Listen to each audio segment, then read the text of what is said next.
আজ 18 বছর পরে পুরনো দিঘির পারে একা একা এলাম যখন। আমার কোনো চাওয়া পাওয়া নেই শোনা, এই যে পরিচিত লাভ হচ্ছে বিশ্ব ব্রহ্মাণ্ডে, এ এ পাওয়াটাই যেন আমার সবচেয়ে বড় পাওয়া শোনা। আর কিছু লোভ লালসায় আমি নাই শোনা। লোভ লালসা কি? এই যে আমায় চিনছে, আমায় দেখছে, এতে আমি ধন্য হই শোনা। আমার চাওয়া পাওয়া কিছু নেই শোনা। এটা কি, এটা ভগবানের লীলা খেলা।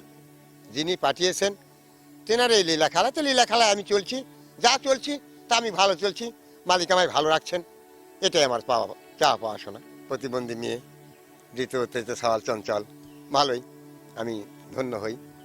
আর তো স্ত্রী বিয়োগ, আর প্রায় 12 বছর চলতেছে, 12 বছর চলতেছে, প্রায় মানে 12 বছর চলতেছে, 11 বছর 6 মাস।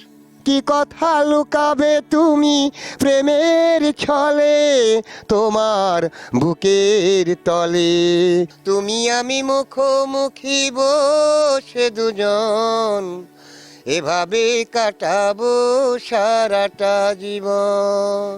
অফার তো অনেক আসছে শোনা, কিন্তু আমি পারি না আমার এই মেয়ের কারণে, কিন্তু বাড়ি ছেড়ে যেতে পারবো না। তারপরে উনি নাট্যকারও অনেক অফার দিয়েছেন, কিন্তু আমি কোনোটাই গ্রহণ করতে পারি না, মানে পারিপার্শ্বিকের কারণে।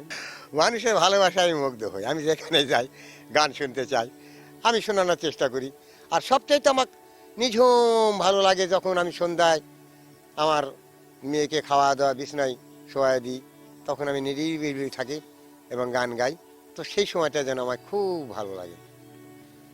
একদিন একটা বাচ্চা, ছোট বাচ্চা আম নামাতে যাচ্ছে গত বছর এইরকম টাইমে, তো যাতে বলতেছে যে জয়বাবু মানে আমাকে একটু গান শোনার লাগবে। তো তার ব্যস্ততা মানে ওই যে নওগাঁতে আম পাঠান লাগবে, তার ব্যস্ততা খুবই।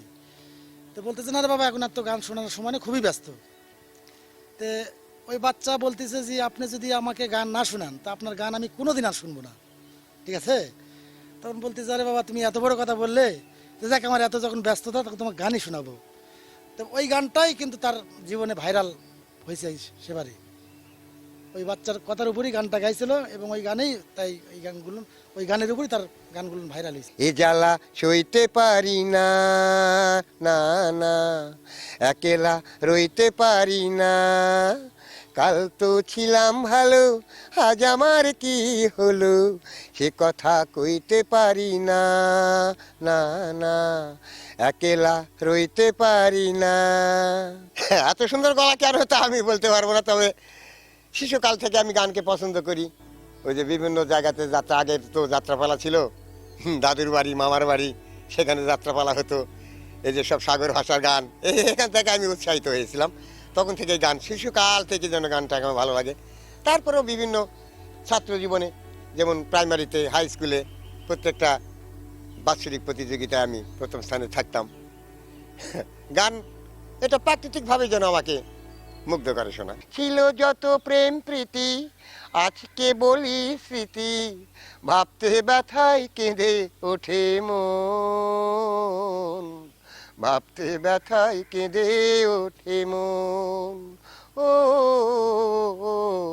ভাবতে ব্যথায় কেঁদে ওঠে মন। আজ 18 বছর পরে পুরনো দিঘির পারে একা একা এলাম যখন।